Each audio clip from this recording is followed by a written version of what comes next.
My father, Christopher Dannenman, was born on December 31st, New Year's Eve, in Berlin, Germany. My father's name was Simcha Ben-Shai, and he was born in Israel in Tel Aviv.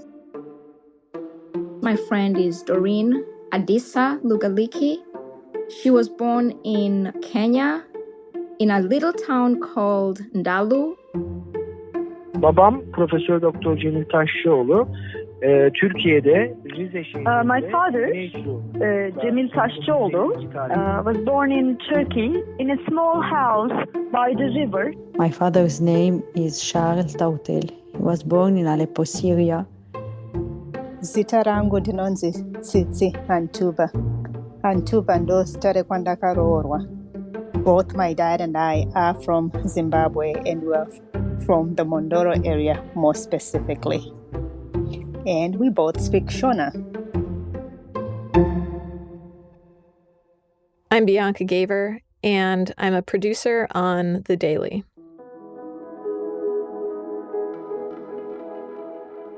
This past week, we hit a tragic milestone. 1 million lives lost to coronavirus. All around the world, we lost musicians, artists, actors, doctors, nurses, parents, and best friends. Today, we remember a few of their lives through the people who loved them. The first time I met Doreen, we were both 14 years old. We were in high school, and it was a boarding school for girls.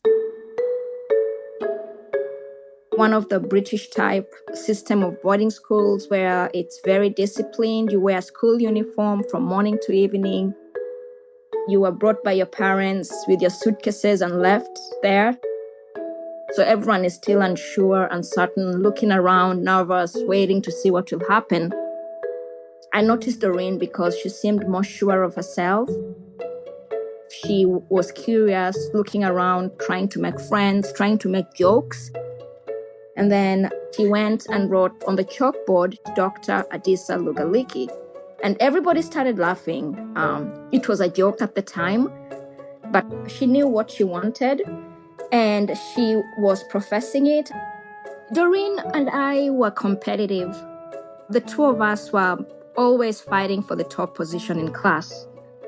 And teachers noticed that, and teachers would make jokes about it.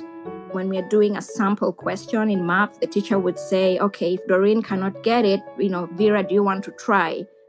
We got closer because she was so good in physics, and I struggled with physics. So I started working with her. We bonded over that time. And then I'm learning, I'm trying to see how diligent she is, and I'm trying to understand, where do you get this drive? 因为我爸这个人怎么说呢？他年轻的时候，我有照片。 So, when my father was young, he was very handsome. He had big eyes. 大眼嘛，那个时候。而且呢，同时怎么说，出身又好。他那个时候出身又好。And I remember when we were growing up, we would spend summers in Wuhan, and it would be so hot there. And he would come home from work, and he would ask me to help him massage his shoulders and pound his back. And because of that, I always associate with this sort of sweaty smell with him. 最早的记忆就是那时候。 This might sound a little bit odd or off, but my earliest memory of my father was him hitting me. But he said, he used to hit me all the time, but I'm actually very thankful to him for it, because those early experiences with my dad, he taught me how to be tough inside, and so that's why I feel like I'm still speaking out now. My dad's name is Cosmas Magaya from Zimbabwe.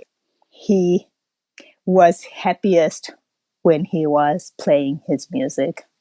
He used to observe his cousin play, and then when his cousin is gone, he would go in and he would take the instrument and try to do the things that he saw his cousin doing to a point that he started being able to play some songs. So then one day, his cousin found him playing. And he realized that, oh, he actually could play some songs. So then that got his cousin really excited. Then from that point on, he started to teach him and show him how to do it, because a lot of that music is passed down orally.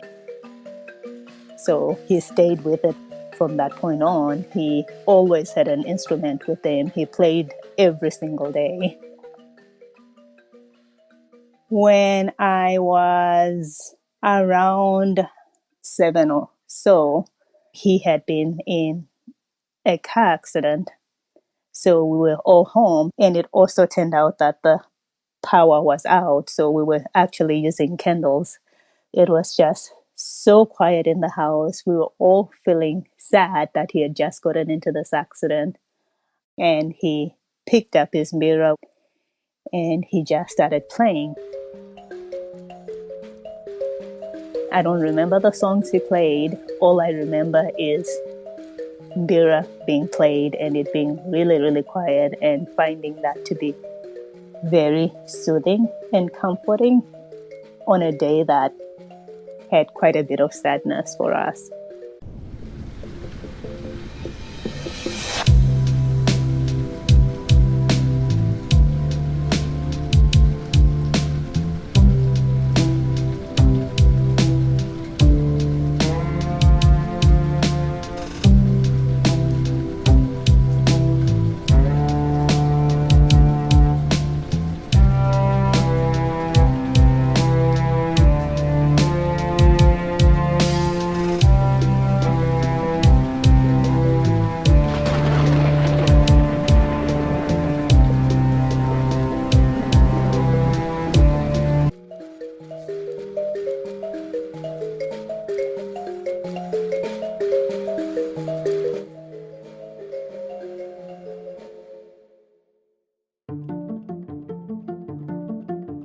I had my children in 2006 and 2007, and Doreen had her twins in 2007 as well. So we had our kids around the same time. He went into the diamond business, and because of his business, my sister and I were born in Hong Kong. He also saved the synagogue in Hong Kong. He lived in rural China and life was very difficult. Everyone at that time didn't have much to eat. And when he was 18, he joined the army. He had, the blonde hair slicked back, liked to wear sunglasses. He played bass and drums and guitar, and he was in band. She was outgoing. She was sociable. She was kind of like a party animal at the right time. She knew how to have fun. Et ve şarabı bayılırdı. Meat and wine. He was in love with them. And shoes, he had maybe 50 pairs of shoes. Always wore an afro. He loved wearing cowboy hats. Her gittiği film veya her gittiği... All his walls were all of paintings. When he buys a painting, he was just sitting 3 meters apart of that painting, having a glass of wine or a glass of whiskey, and he was watching it. My dad, I would hug, even though I was the initiator of the hug. He would never initiate that. Ever hug people that they have to lean on their shoulders, but the butt's getting ready to leave? It's like it's a half a person you get to hug there. That was my dad. He was just so there for me.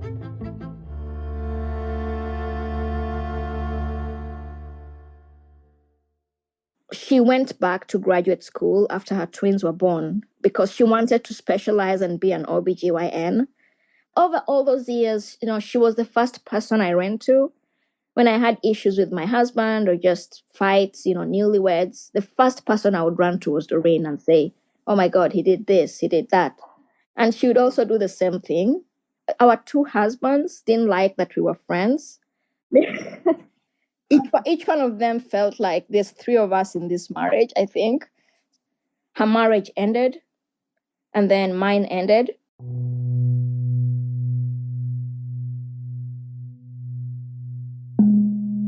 When my father died, she came to the village. She popped up uninvited because she knew I would be there. She knew it was important to me. I lost a brother, and she did the same thing. Then I lost a sister in Nairobi. I didn't travel to my sister's funeral, but she found the church where they were having a church service for the funeral. And she sat by herself in a corner. And my family said, "Oh, your friend was here." I didn't know she was going to go.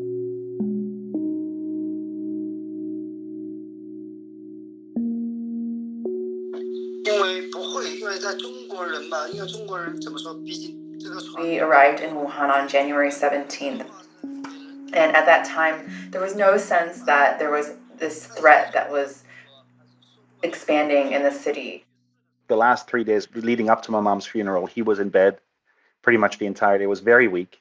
My room was next to his, and even though we couldn't see each other because I had COVID at the same time, we were always separated through walls. But I could hear him cry, many, many hours. And then I arrived to the Syrian border. I had to cross the border walking. I arrived in Aleppo, but he passed away already. She was the first healthcare provider to die due to COVID here in Kenya. It's interesting, her passion being a doctor from the time she was 14, she fulfilled that dream. And even in death, she was shining as the doctor she wanted to be.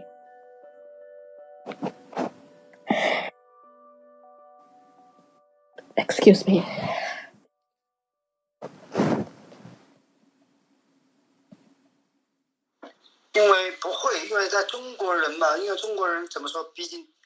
Because I was already in the hospital every day to look after him because of his surgery, I was able to spend his last days with him.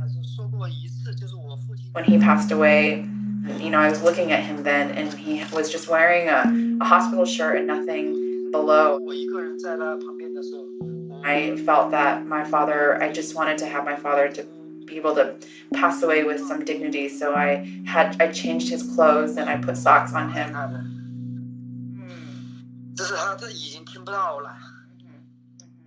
And I laid him on top of a yellow sheet. And we were waiting for the car from the funeral parlor to come for a very long time. And so I was just sitting next to him and talking to him. I just said to him that I'm so sorry. I shouldn't have brought you to Wuhan. I had no idea that what was happening. And I just was so regretful for bringing him to Wuhan. I think so many Chinese people, they think that saying I love you out loud is sort of humiliating. But if I had the chance now, I would say it so loudly to him. I would just say, I love you so much.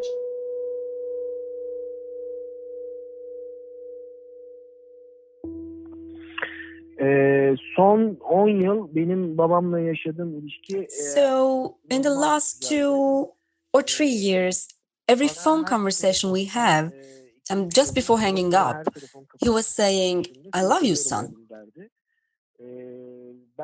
And as an adult man, I wasn't able to say, "I love you." I was just saying, "Thank you, Dad." Daha sonra babamın the day before he was taken to the intensive care unit in hospital, he asked me to bring him underwear.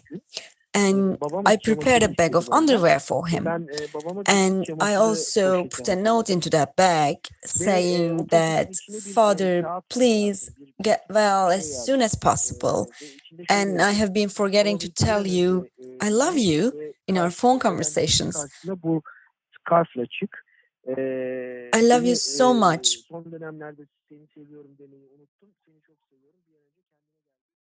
It bothers me to this day, the last conversation my dad and I had, which was all around him being put into an artificial coma.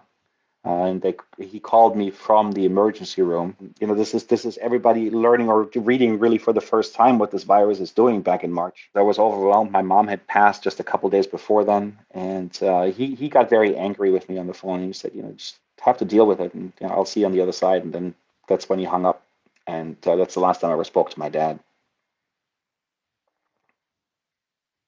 Yeah. He passed on a Friday, which was July 10th. That Thursday, I got a call saying he's not feeling well, and it was after midnight there. So I instructed them to tell the closer family members that they were going to travel to Harare, which is the capital city, to seek medical treatment, because I knew if they were calling me after midnight that he's not well, that it's not a good situation. They ended up getting to the city a little after, I think, 3 in the morning, got some initial help, but part of the request was for him to get a COVID test done. And until we get results from a definitive one, we're not going to be able to do anything. So they were able to go get a COVID test done, but were told that it will take 24 to 48 hours to get results of that. So literally from that moment on, they drove from one clinic to the next, one hospital to the next, could not get anyone that was willing to help. We had finally gotten to a point where there's a hospital or clinic that a friend of mine had contacts there, and we had understood that they would be able to take him and help him. But it was outside of Harare, so they were now driving on their way there. And as they were driving there, at some point, he said he wanted to use the bathroom. And bear in mind, he wasn't able to talk much the last 2 days. So at that moment, he was able to talk and say what he needed. So it was in that moment when they stopped the car and my brother was helping him get out of the car and go use the bathroom. It was within those minutes that he passed. And I was actually on the phone, and I was able to say hi to him and tell him that we were really, really working hard to try and get him help. And all we really needed from him is to keep fighting, to keep holding on. And we were going to do everything in our power to get him the help that he needed. And I remember at the time thinking that I think he wants to say something, but I didn't know whether it was because I wanted to be able to talk to him and I was making something up in my head. So that was my last somewhat real interaction with my dad, was just me talking to him and trying to say something to me, and he just couldn't. I felt confusion, shock, anger because I could hear the groaning and the gasping for air the whole time. And for someone that spent a lot of his life helping other people, it really hurt me that in his final hours, no one was willing to help him.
The good thing with the hospital here, they let you say bye.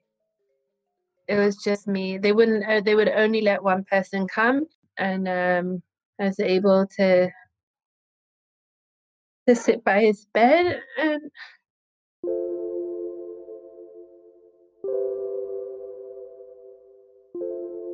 Shema Yisrael, Adonai Eloheinu Adonai Echad, Baruch Shem Kavod Malchuto Le'olam Va'ed. V'ahavta es Adonai Eloheinu. In the Jewish religion, it's a big thing to say atonement kind of thing before the person dies.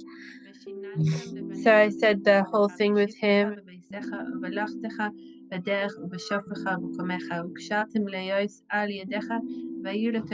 really didn't think I was really saying bye. I really thought he'd get out of it. I guess it's kind of a gift that I was able to say bye and I didn't have to. Like he had like this smile that went from ear to ear. And to have the last memory that, I don't know, but. And then like a minute later, it's not there anymore. And the funeral was just like a bad sci-fi movie.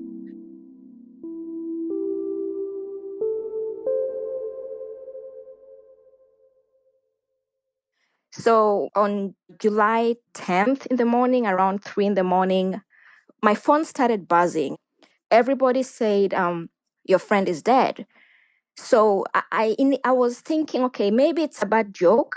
So it didn't really register. It's like 3 in the morning and I'm shaking, I'm shivering. I was in my apartment in Octon, Virginia. That's right, about 10-15 miles outside of Washington. And I went out for a walk. It was so dark, but it was, warm. It was summer. Just walking. Then I started running. I think I probably did 12 miles that day just being out. I realized there's no one to talk to anymore. There's no one to confide in. It's like a part of you died. And I'm thinking about how she struggled so hard. She got herself out of a bad relationship to create a happy life for her children. And I'm thinking about just it's all for nothing. And you wonder what's the meaning, what's the purpose of life then? And then I'm wondering where she is. Is she happy? Can she see us? If I still do it, I still do the walking or the running. Maybe 3 hours every single day. Every single day. I walk and I run and I should stop. I know I should stop. Maybe I'm looking for something out there and I just haven't found it yet. Until I do, I'll still keep waking up in the morning and I'll still go out, and it's going to be winter soon. And I'll see how that goes. But I feel like there's a reason why I can't go back to bed, and I try. I'm trying to understand if she's okay. Yeah.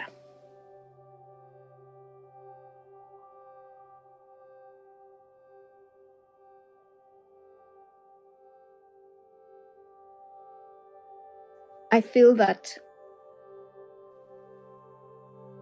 I'd like to know if she's in a good place, and I hope that I get the sign. I don't know what it is, but I think I'll find it. I still wake up and I still go out.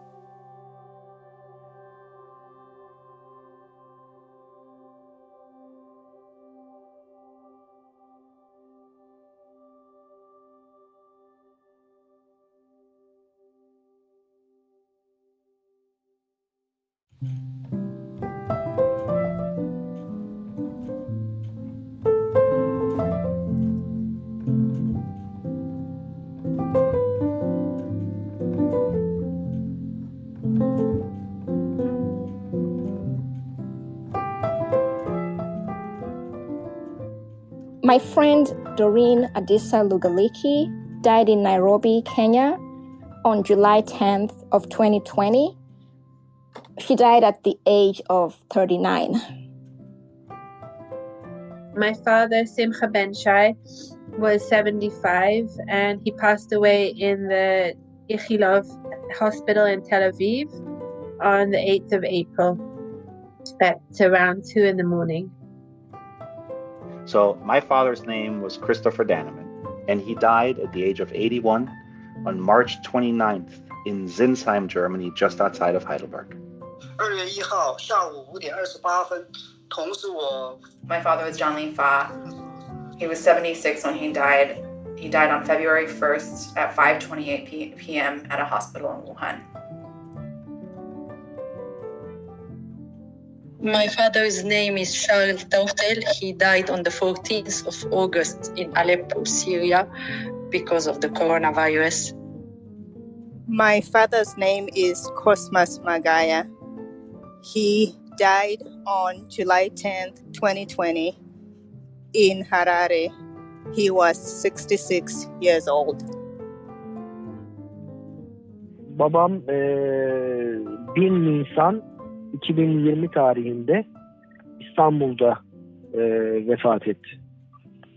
My father passed away in Istanbul in April 1, 2020. When he was 68 years old.